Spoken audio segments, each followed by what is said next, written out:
I think we're live. I do think we're live, but I'm still hearing music. Ah, I see.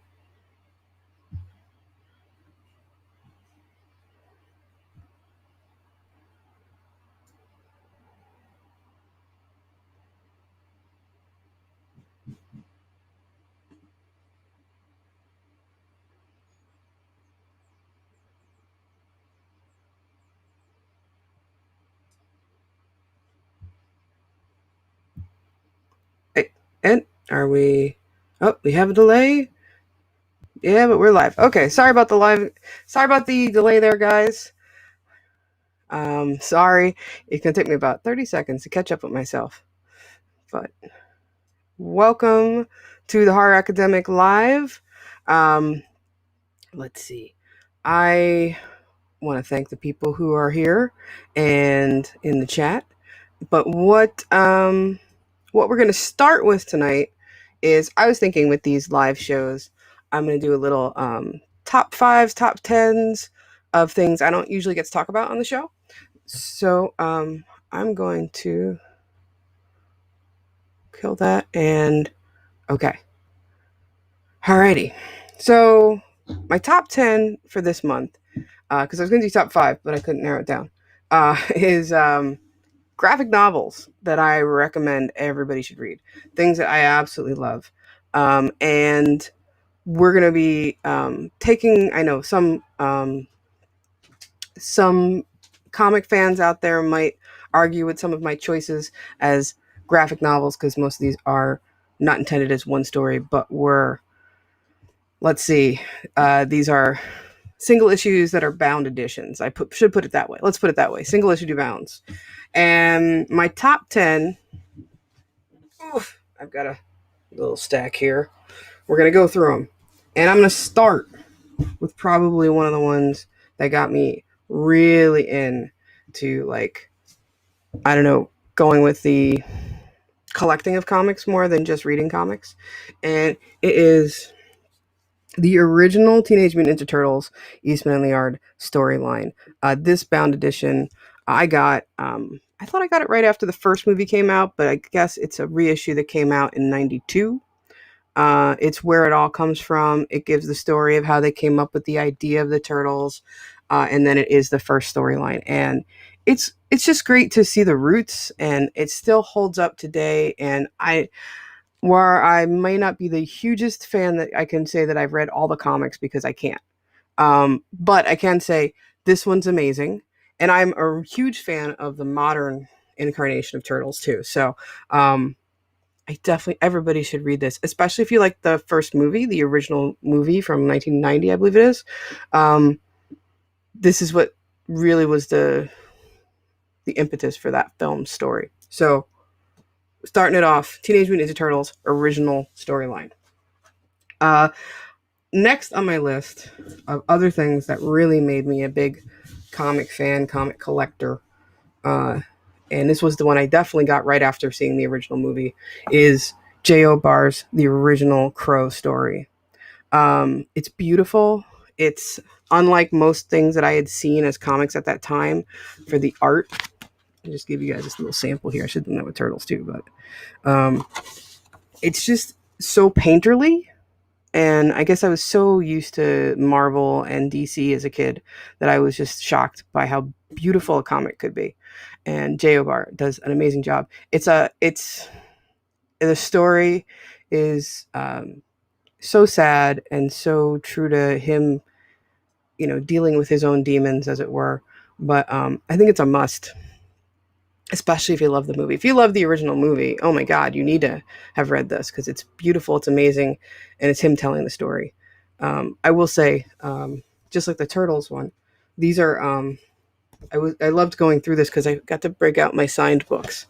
I'll go back a bit.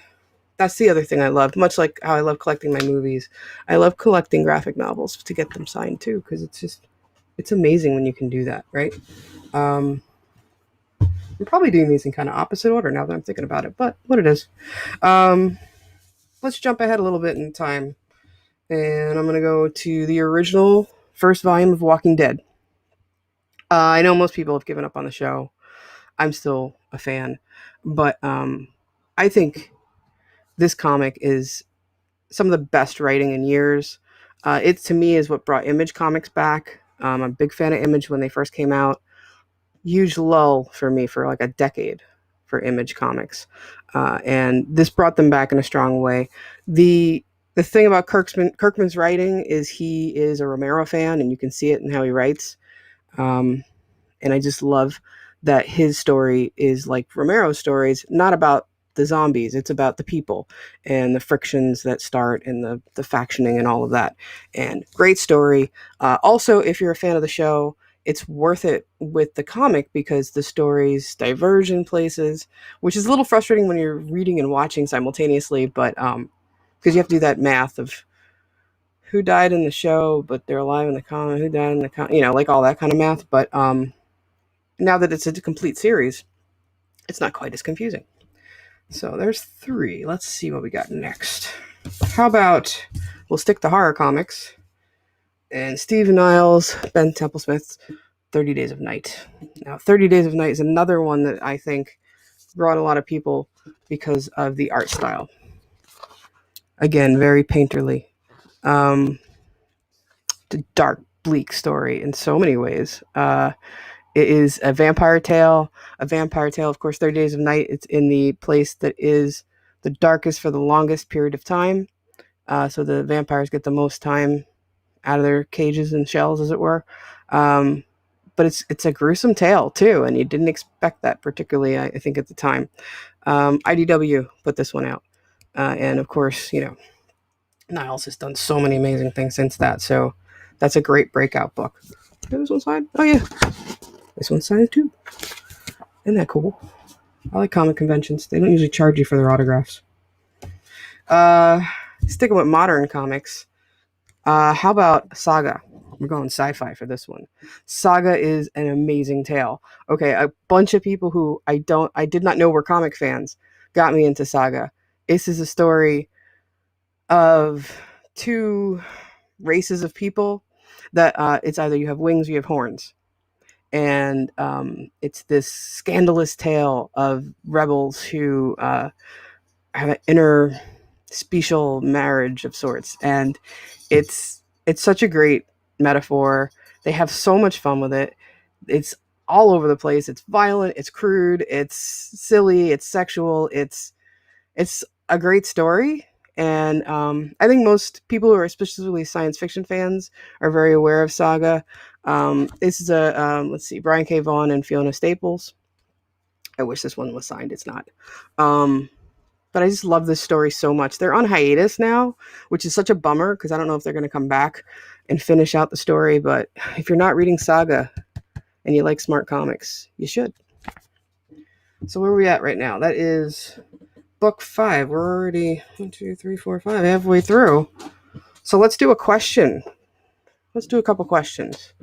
We have a question from the audience. I have an audience of 1 in person, and he's throwing a question out here. Hi, Keith Salamani at Radio Free Times. Now, my question is, they can't hear so you. far, quite a few of your books that you chose were adapted into movies. Yeah.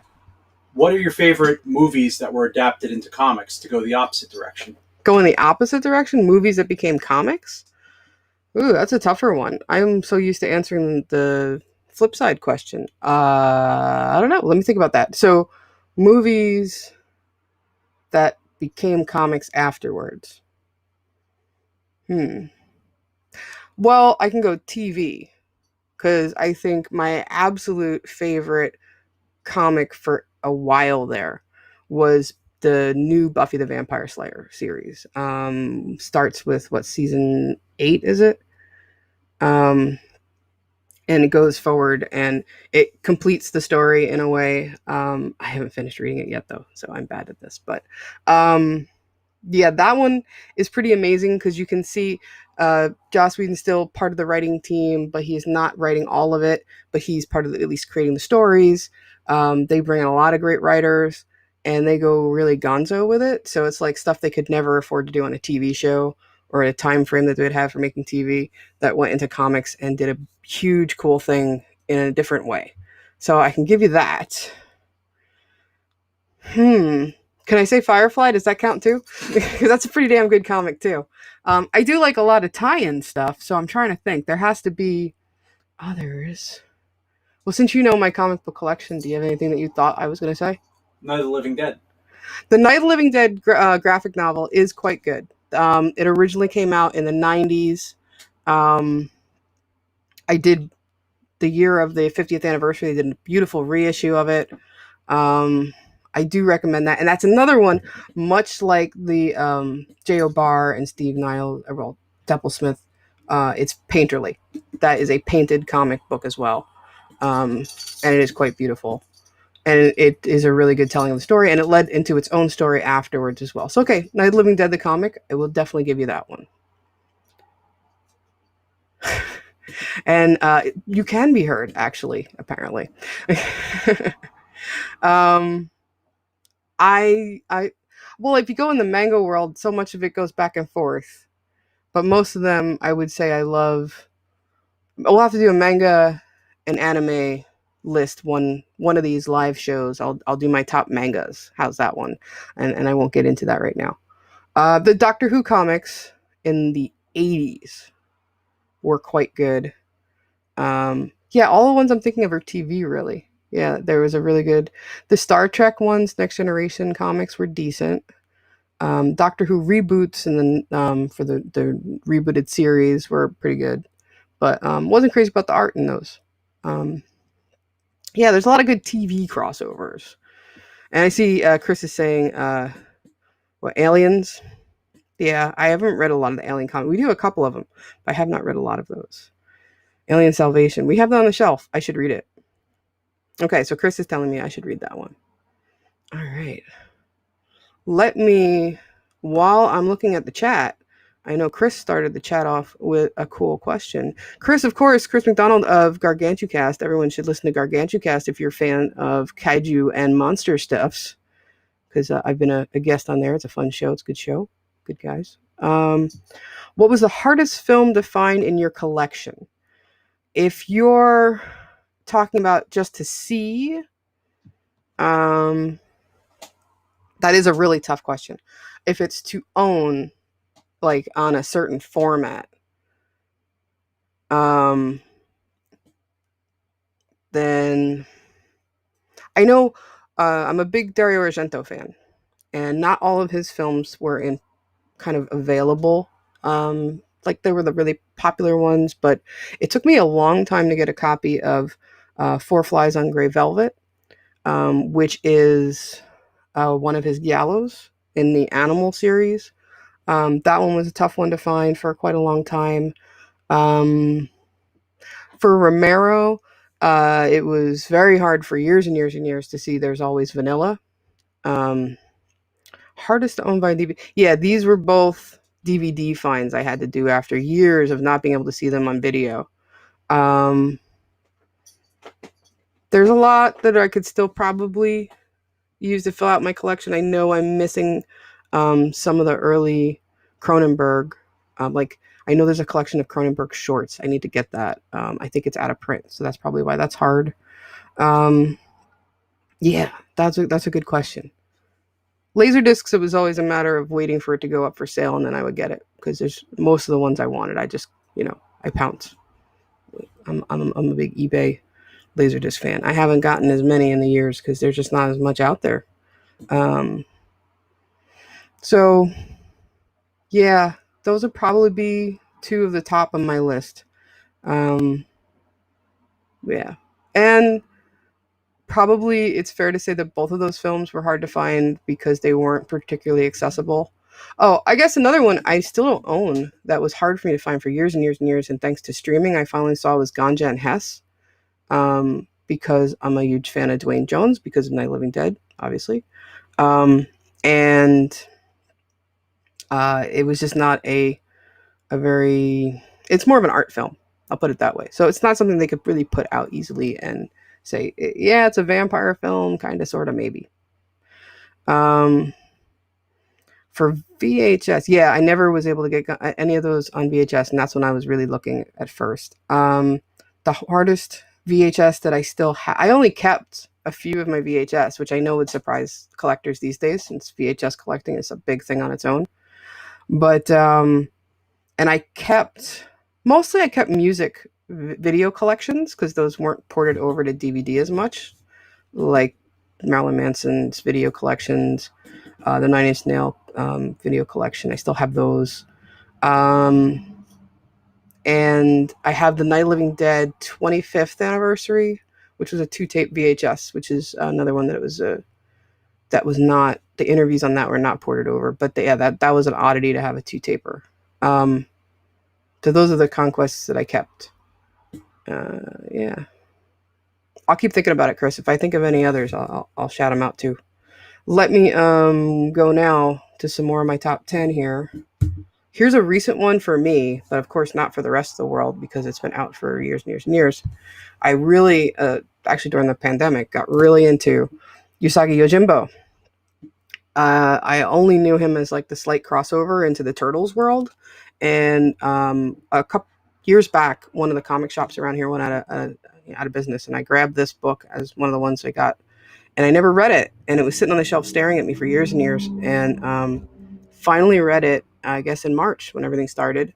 Stan Sakai's original story. It's beautiful in a fun kind of goofy comic strip way, but still there's still these moments of like just poetic like samurai film kind of, but then you get these like wonderful little comic book chaos scenes of just like everybody brawling at once, but then you have the beautiful cover art and stuff. So it's this loving kind of homage to samurai films and stories, and I just love the character. He's kind of quiet, sensible type, but his personality comes out every now and then, and the characters that he meets along the way are very fun. So I definitely, I've read I've read at least half the series now. I've bought out all the books that are in the original run now, and definitely, I was mad at myself that I hadn't read this like 10 years ago, so I could have read all of them by now. So that's how good this is. I should have read it. So I'm telling you guys, you should read it. Next on the list, because I did notice Chris was saying that his favorite Alien comic was a Mike Mignola. So let's talk old school Mike Mignola. Hellboy Volume 1. I mean, I love the Hellboy movies. And I had only read, I think, the first book when I think maybe when the movie was announced, I picked up the first book.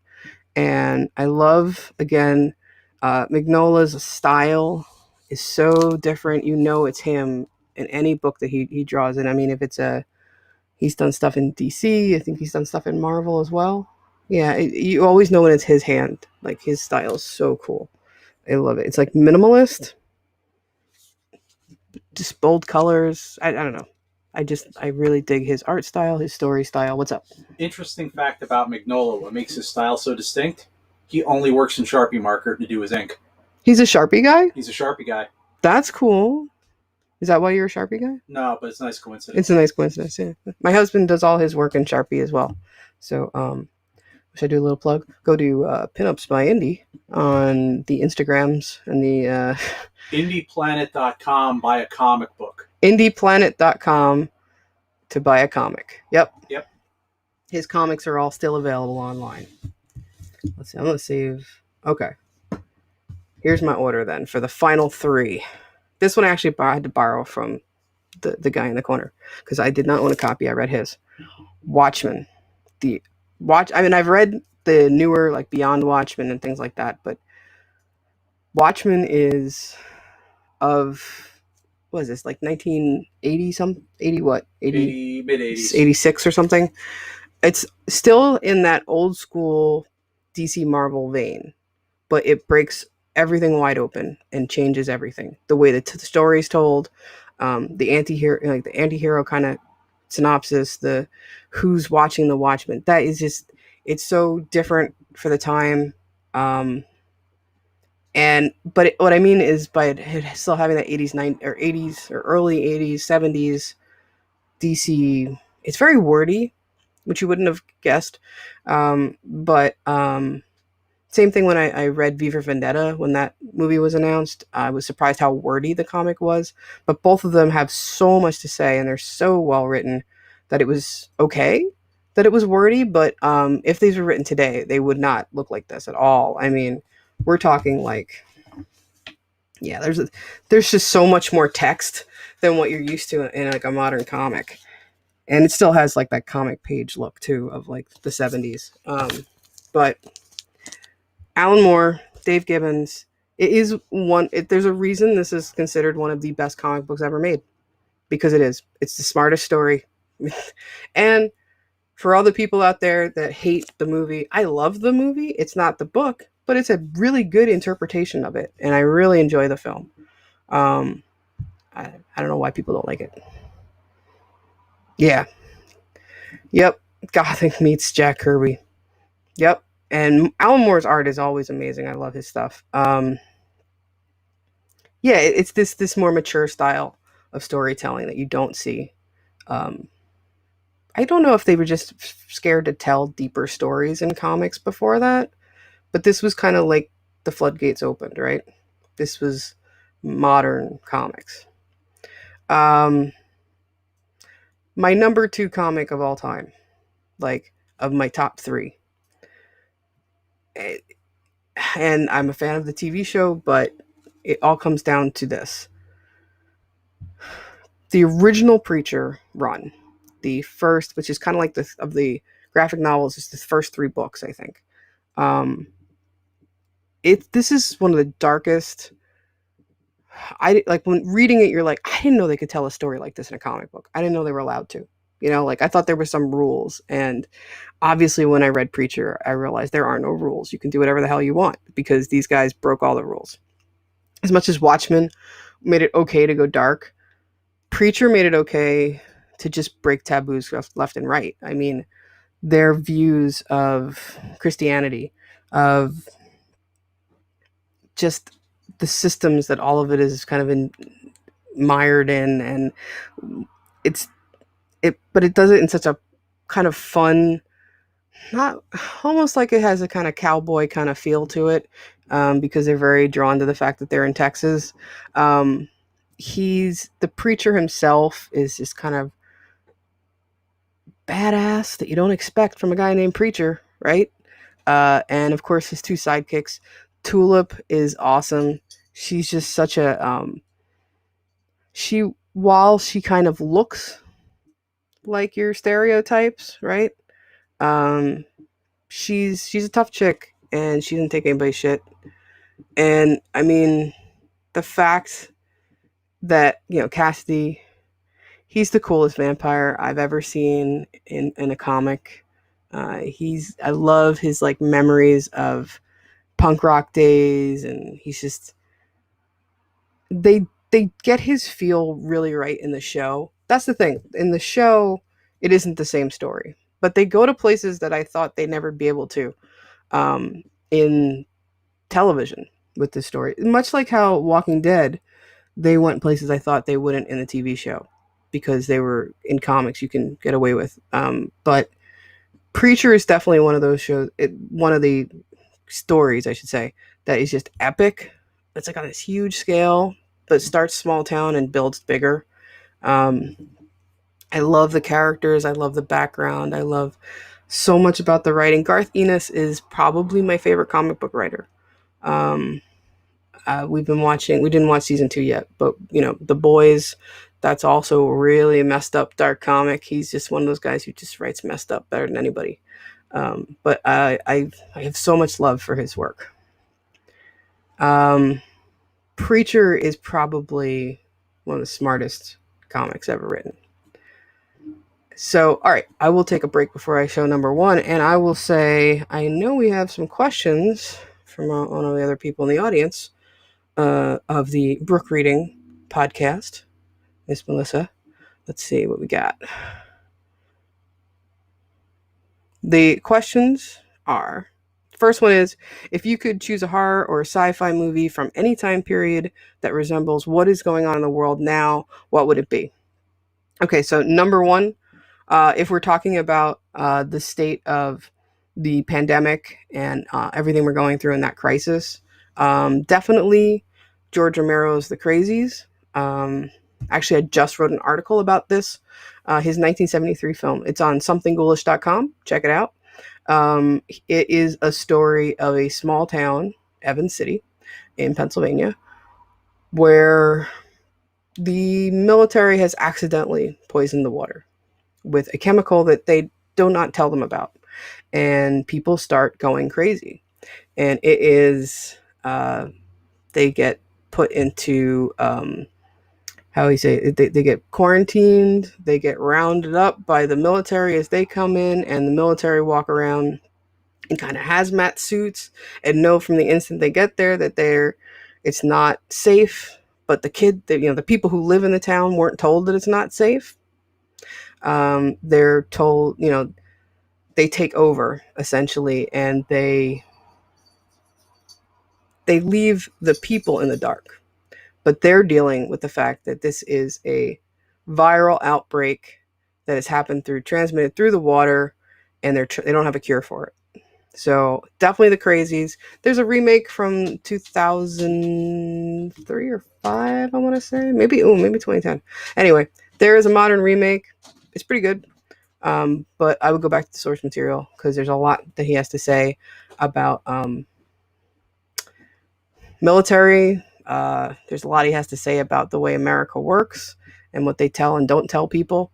Um, yeah, that one, since all of this started, since we went into lockdown, has been on my brain. The other one is 28 Days Later.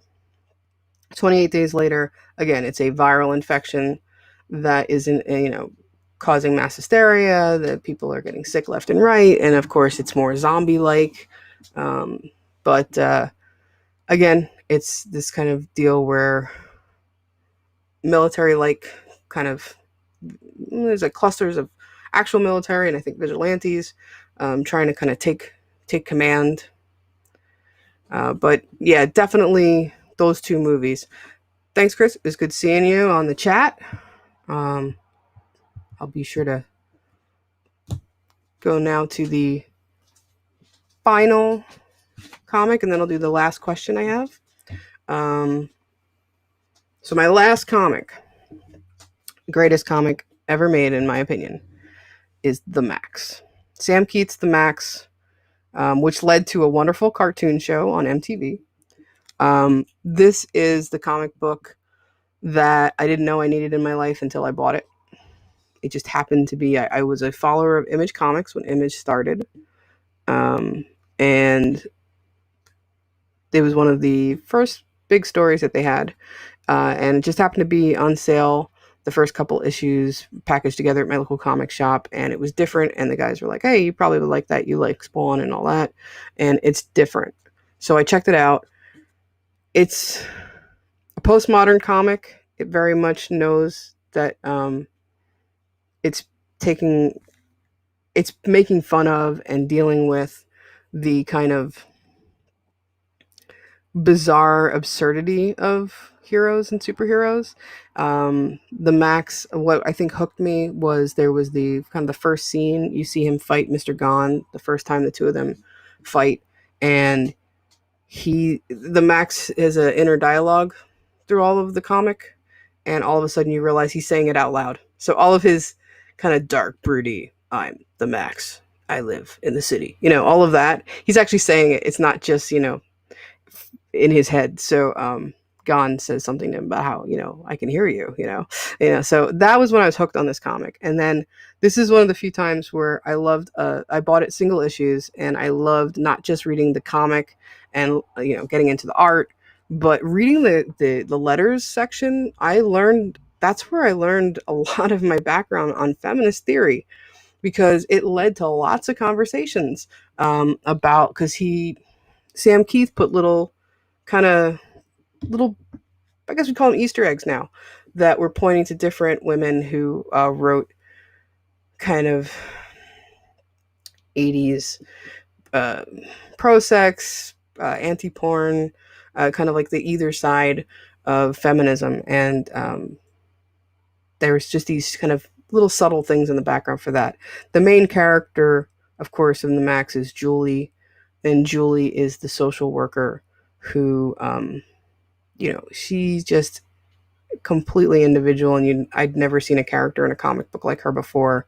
She, I guess you could say, she dresses crazy, but she takes risks and she doesn't care. She doesn't care what anybody thinks about how she looks, how she acts, and she's smart, and she just has this amazing ability. Um, just love the art too. Just the amazing ability to be herself and be tough and not let anyone tell her who to be. And I love that about her. So, Julie and the Max, amazing stuff. My favorite comic. So, we had one more question that I know of so far. See if we have any others. And let me see. Also from Melissa of the Brook Reading Podcast.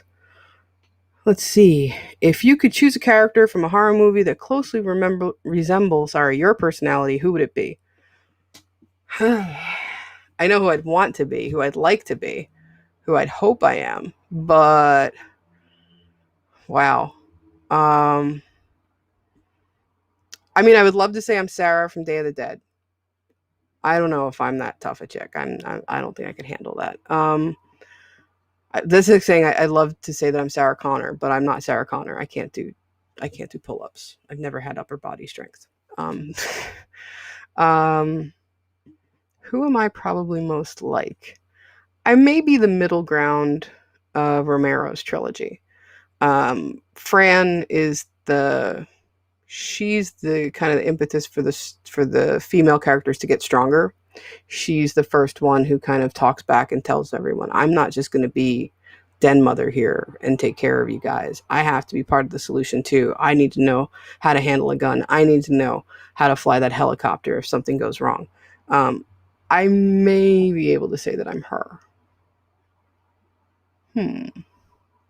That's probably in that series. Definitely. Uh Who else could it be? I mean, I'd love to say that I'm Nancy. That's probably the other one. I'm probably like, I really relate to Nancy Thompson. She, in the same way that kind of Fran is in Dawn of the Dead. Um, Nancy in Nightmare on Elm Street. She is, I'm going to take this on in my own hands. I'm not going to wait for someone to save me or tell me what to do. I know what the problem is. Nobody believes me anyway. I'm going to learn how to solve it. So I think maybe I'm Nancy. Ideally I would love in a perfect world to say that I'm definitely Nancy from Nightmare on Elm Street, especially when you see her like in part 3, where she's a little older, a little wiser, has her doctorate because she's a medical, or no, I think she's working on her PhD. Maybe that's why I'm Nancy. I think I can work with that. Yeah. Okay, I'm gonna say that, but it's probably far more lofty than I really am. Um, let's see. Do we have any more questions that came up in the chat? How about a question from the floor? Oh, me? Yeah. You said you had a couple questions. Give me one. Okay, the Bruce Campbell special. Who would win in a fight, a monkey or a robot? Monkey or robot? Yeah, okay. So when Bruce Campbell did his book tours, and there was a lull and there were no questions from the audience, he would say, "All right, here's my question. Yeah, who would win a fight, a monkey or a robot, right?" My theory with this is that it matters how smart the monkey is. Like, what are we talking monkey wise here? Are we talking like, you know, your average everyday monkey, or is this like a Planet of the Apes monkey? Because if it's a Planet of the Apes monkey, they could probably dismantle that robot and the robot's gone. If it's a everyday common household monkey, he could probably fling enough poo to gum up the works and the robot would no longer be I'm thinking it would immobilize with poo. Yeah. So I'd say the super smart monkey on the one side could totally take him apart and the robot would be functionless, or, go old school and just throw some poo. And, either the robot would either be so caked in it he couldn't move anymore, or he would just give up and go home because it's gross. So. Aren't you glad you asked? Yeah. Thanks so much for asking that question. Let's see. do we have? Where are we doing right now? How are we doing on time? Oh, I think I hit all 10 of my books, and I only got 6 questions in. Thank you so much. I mean, we got Indy from Pinups by Indy. We got Mel from the Book Reading Podcast. We have Chris from Gargantucast. So thanks to my friends for being part of this little experiment today. And, once a month we'll be live. If it's a solo show like today, it'll be a nice little half-hour chunk where I can do a top 10 list and answer a few questions. And when we can, we'll have the whole gang. And it will be, Melissa and Allison and Krissa, and we'll pick a pop culture topic for the day and we'll go at it. So I will see you next month in October. We should have some fun October topics. And thank you guys so much for tuning in. And this has been the Horror Academic Live. Thanks, guys. Have a good night.